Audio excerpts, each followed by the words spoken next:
sudden return of the population provided the necessary energy for the emergence to begin. How long do we have? 7 days.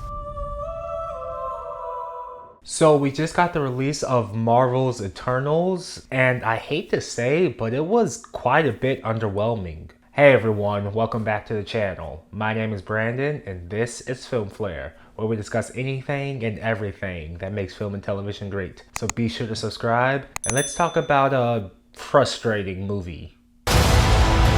This is what the end of the world looks like. At least we have front row seats.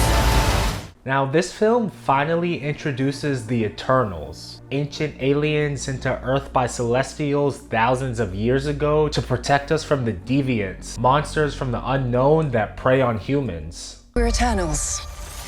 We came here to protect humans from the Deviants. Now, before this movie even premiered, it was already getting absolutely shredded by the critics with some of the worst ratings in the MCU. Actually, the worst ratings in the MCU. And while I did still have hopes that this movie wouldn't be as bad as they had said, it just unfortunately couldn't live up to expectations.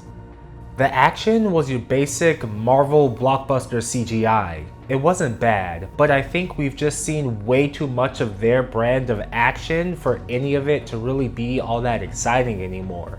But story-wise, the plot itself wasn't actually that bad. I like the setup of the characters and the conflict, along with the questions that get raised throughout the story.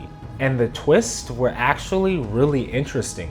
There were also a lot of great actors playing these interesting characters. Outside of the Avengers films, this had the most stacked roster for a standalone Marvel movie at the time of its announcement, with a cast big enough to rival even some of the earlier ensemble films. But I think that ended up being one of the biggest downfalls of the story.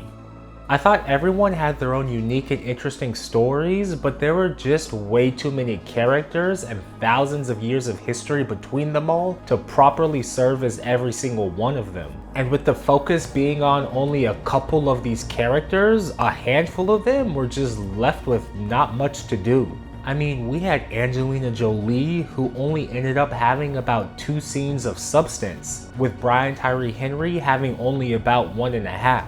Then there was Kumail Nanjiani, who was used as little more than just comic relief. Thor used to follow me around when he was a little kid. Now he's a famous Avenger and won't return my calls.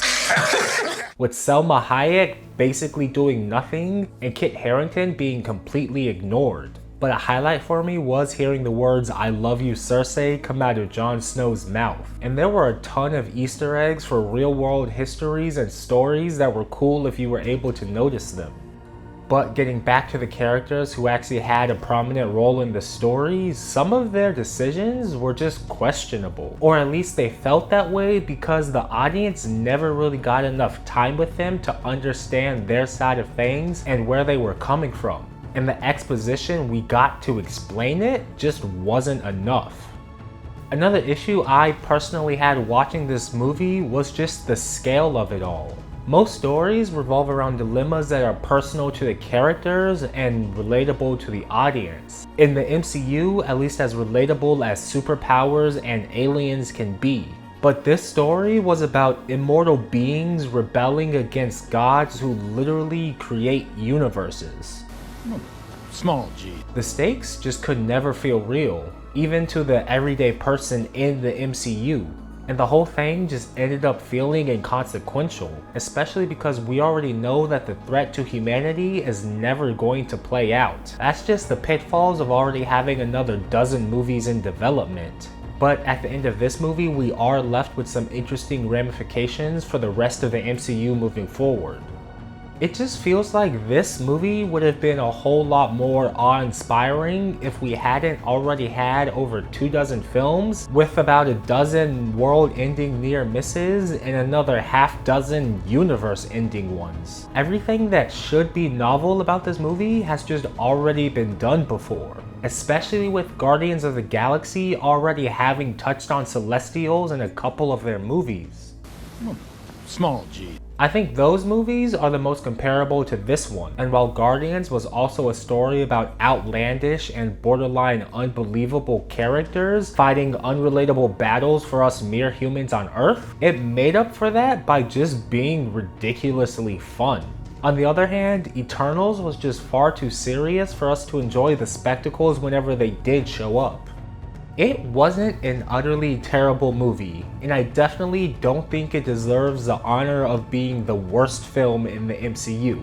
But there really is nothing special about it or anything that really makes it stand out. I do think that there were the makings for a great story buried in this movie, but at this point, nearly 15 years into the MCU, it just doesn't hit the way that it should have.